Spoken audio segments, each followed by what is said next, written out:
Hey beautiful, how you doing today? Welcome back or welcome. If this is your first time joining, please make sure you hit subscribe, and thank you to all the new subscribers. It's really cool and I love your comments.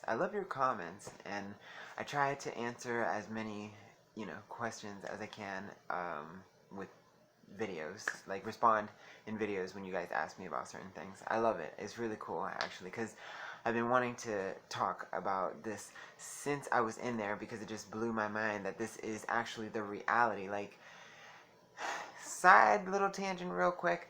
I had no idea. It's the first time that I started to think to myself, like, what is normal? Like, I had no idea that normal is a product of your environment. That is what normal is. Because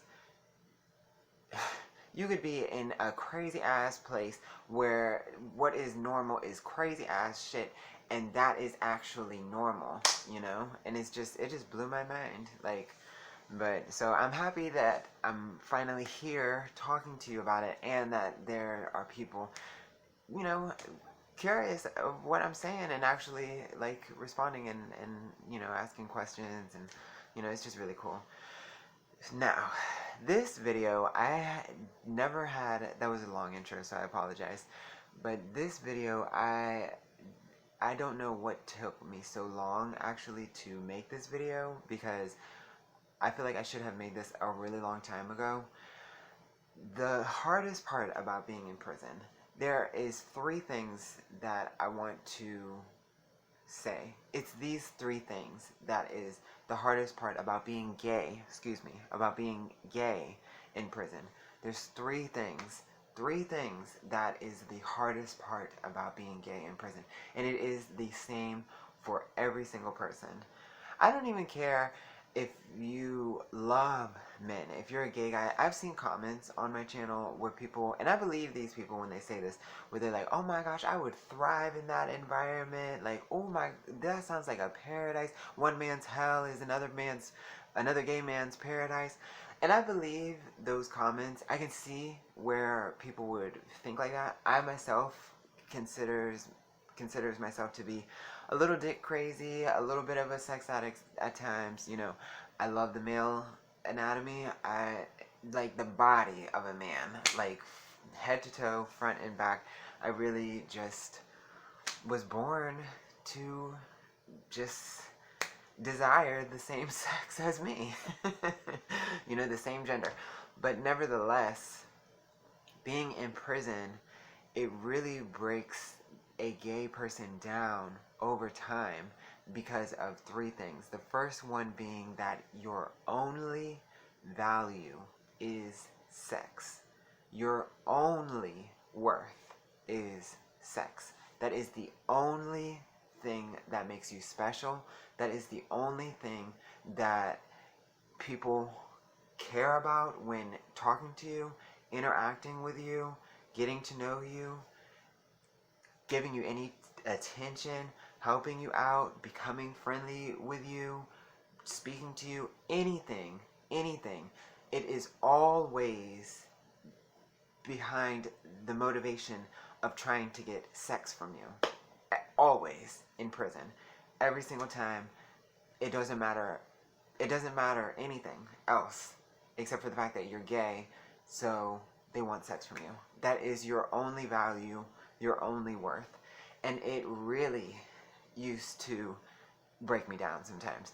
I noticed over time meeting different other queens, other homosexuals in there, or transgenders sometimes, because Katrina, she was a bona fide transgender.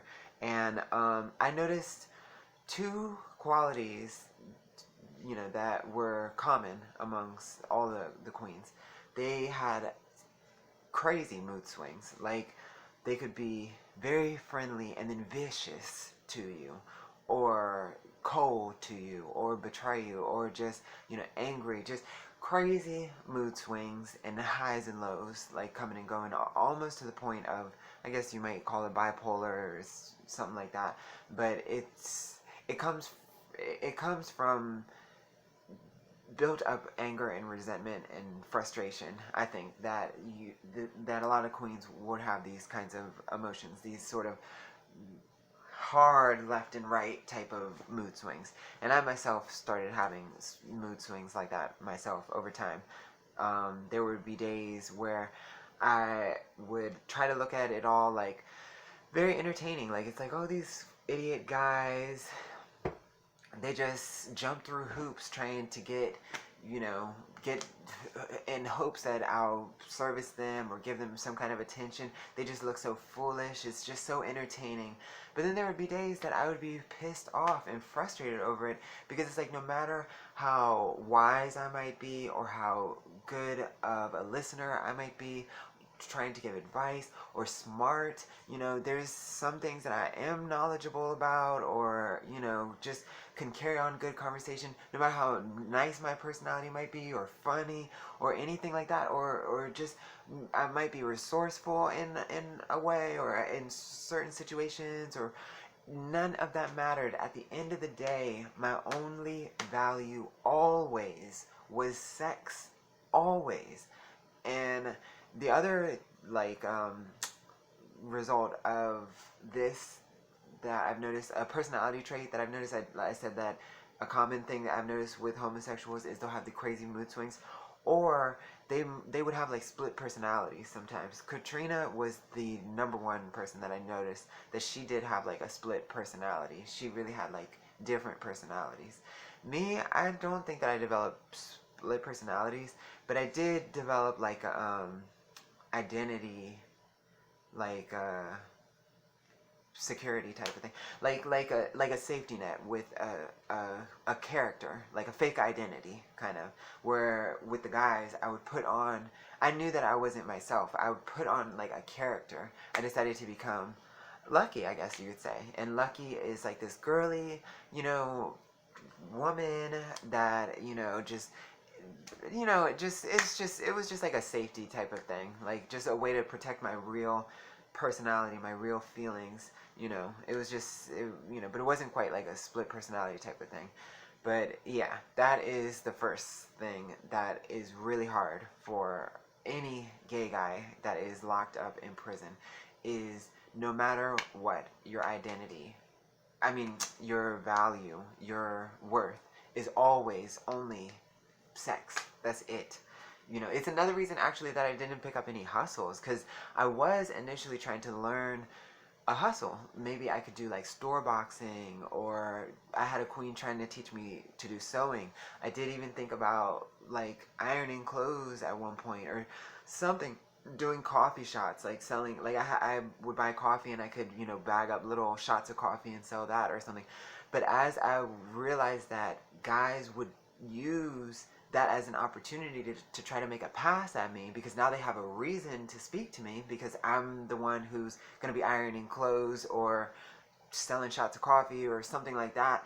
They had now like a reason to talk to me. They used that reason as a way to make a pass at me. After I started to realize that, I'm like, it doesn't matter what the fuck I do. At the end of the day, that is my only worth. That's when I didn't even bother like doing no hustles. Like, I'm just thinking to myself, like, my mama sends me money, and I can get into the program where you have a job and I get a check every month. It's like $40 a month. And plus, an extra benefit that I wasn't even aware of until I was in the program is that now people actually have a reason other than sex to engage with me, because you're part of like a program. You're part of like, in the program at this facility I was at, it's like a community. It's literally like the pod becomes like a community, where you have jobs, you have like roles, actual like roles where people who just got in the program are here, and people who've been, advanced to after completing certain classes, you advance here, and so on and so forth. So it was refreshing. But even then, some people, they still would try to make a pass, but they couldn't, because there was actually like rules, a lot of rules in this program. But yeah, so that's the first thing. But piggybacking off of that first thing about sex being your only worth leads me into the second thing that's hard about being a gay person. Because of sex being your only value, your only worth, day in and day out with these people, it inevitably makes the homosexual very cold. Like, it corrupts the homosexual. Gay people in prison all end up becoming corrupted in some kind of way. And I tried hard to avoid the corruption, but instead it still corrupted me because I became isolated. I stopped talking with people and I lost social skills. Even to this day, I don't really know how to interact with people too well, just in general. Like, but that's now because I feel uncomfortable because I've been in prison and I don't really talk to anybody about that. I don't talk to anybody about that except you guys. But then also an extra factor is just guys in general. I don't really know how to interact with guys now anymore because I just don't, But so I guess that's my corruption. But the corruption that I'm actually talking about is most homosexuals, unfortunately, get beaten down from either, I think it's one or the other. Either on the sad end of it, they get beaten down from constantly being propositioned or pressured for sex, that eventually they give into it and now they have to numb themselves and just become cold and emotionless about what they're doing, where they really they really become cold-hearted hoes. Like, literally just use the guys and get what they need and don't have no feelings about what they're doing. I think it's either that's the sad way of it, or I guess a happier version is that they are unaware of the corruption that is occurring. Because some guys, like I've seen on this channel, comment, oh, it's a gay paradise, or some person's paradise is, one person's hell is another gay man's paradise. Or I've seen some comments like, oh, I would be turning them guys out, I would be fierce in there, I'd be the baddest one doing it. Like, guys like that, which I'm not judging, and I believe it, I believe it, but some people like that might start out like that, like, they're in control, they are enjoying doing what they're doing, plus they're getting all these perks because the guys they will go into debt trying to get sex from you, or just attention, just trying to get like attention from you, like your time, just your time in your company. Like, they will give you anything that you want because they're so lonely, and that's all wonderful for you. But eventually, even those people start to become cold with it because you're always demanded from guys, whether you are in the mood or not, whether you feel like it or not, or whether you like this person or not. You might like this person and you got this person, but then this person's also coming at you too, and this one and this one and this one, or you might not even get this one, you might not, none of the guys you actually really like, but now you want some stuff because you need things to eat, you need soap and hygiene to wash yourself or whatever. They're offering you anything, but there's a compromise, and people end up becoming corrupted and cold as a result of your value only being sex. Also, the added part with this is the fact that there is no care or sensitivity or consideration when you do develop feelings for somebody.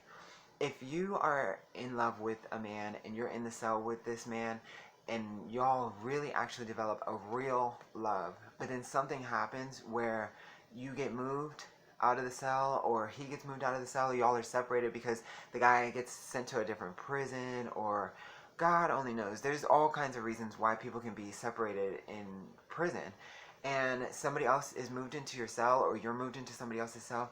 It doesn't matter that your heart belongs to whoever, or that your heart broken, that you are depressed or sad. This person is still going to try his hand at getting sex from you, and it's not always in like a way that you think, like in a forceful way. The goal from these guys is the enticement that they have is that you're consenting. They know that a gay person consents to this act, so their game now is to try and get you in a way where you consent to them, so they might not force you or just try to, flirt with you all the time. They're going to befriend you, and they're going to get you to cry on their shoulder, and they're going to comfort you. So this way now you start developing feelings for them, and as you do that, then they're going to try to get closer and closer and closer with you until you're on your knees sucking their dick. Like, it's just, even though you're heartbroken over this person, and it's like you may ask for space, but they're gonna try to get in, because this is now their opportunity. For you, yeah, you're badgered by 10 million people a day every day, but for them, this is their one shot. So it's like all homosexuals, they end up just becoming corrupted and just dead of all feelings. And then the last thing is, which I mentioned this in a storytime video, so you probably already know this one, is that because the homosexual act in prison is not really built from homosexuality, it is built from faux heterosexuality, gay people lose their identity in prison because you are trying to be as womanly as you can. You are trying to be as feminine as you can. And for some, it comes a lot more natural than others. Like myself, I'm a feminine person, so I just had to embrace more of my feminine side. But even me, I would play up things more than I actually do in real life, And then other gay guys, they just outright are acting like they're really not that feminine at all. But now they're trying as best as they can to be as feminine as possible, because they know that will entice the guys. I live near a train. I can't believe a train is coming this late at night. But anyway, so you lose your identity. Like, there are so many homosexuals in there that truly believe that they should be a woman. And it comes from so many years of trying to be like a woman. And then even when guys talk to you about it, guys in prison love a good story about a man who believes that he is a woman. They love a story like that. They want to know all the details about everything that makes you feel like you should be a woman, anything that makes you sound like a woman, all the emotional parts of it, the sensual parts of it, the just the hormonal parts of it, everything.